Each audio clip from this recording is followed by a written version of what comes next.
All right, this is Megan Greening for the Georgia DOE American Government Civics class. Today's bite-size little mini webinar, I'm going to be going through how we can use the March Madness Sweet 16 tournament and apply it to content. In specific, I'm going to be showing you an example of how you would use it to have the students engage and fight for your rights. So it's a really interactive, engaging, critical thinking approach to analyzing the Bill of Rights and kind of making decisions regarding which rights the students believe are most important and which they would choose over the others. And it makes for a really enriching discussion between how all our rights are kind of interconnected. So for the first 8 rounds, you have the category specific to match up the rights, color similar type of rights. The students will identify which amendment from the Bill of Rights for each and then briefly explain. I'm going to get a little zoomed in a second.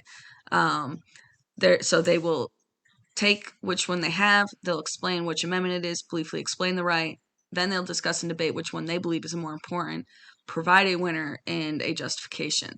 So for example, if you have on that first one here, you have round 1 is about freedom of expression. So which do they find more important, free speech and press or the freedom of religion?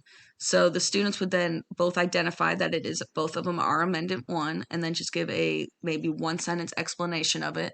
And then they're going to fight for which one if you had to choose one. Now, I explained to the kids that this is not supposed to be an easy decision. This is going to be something that they really have to discuss and debate, but they're going to have to come up with some sort of justification. And they go through the first 8 rounds. I've got 4 here and the other 4 there to determine which one they have. And like I said, I've tried to match them up by things that are relatively similar. Should you have the right against self-incrimination or to confront your accuser if you have to choose some sort of witness rights? Trial by jury or legal representation. So it really gets them not only just looking at the Bill of Rights, but discussing what the purpose is behind each one.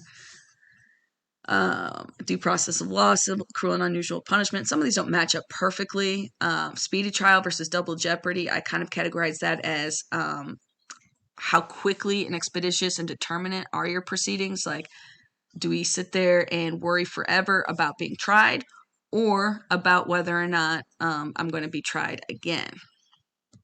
So afterwards, they're going to take the winners from the rounds in the first bracket, and then they're going to determine who is going to win between the two. So, for example, if you had trial by jury and against self-incrimination win in round 11, they're going to find a justification for who wins and why.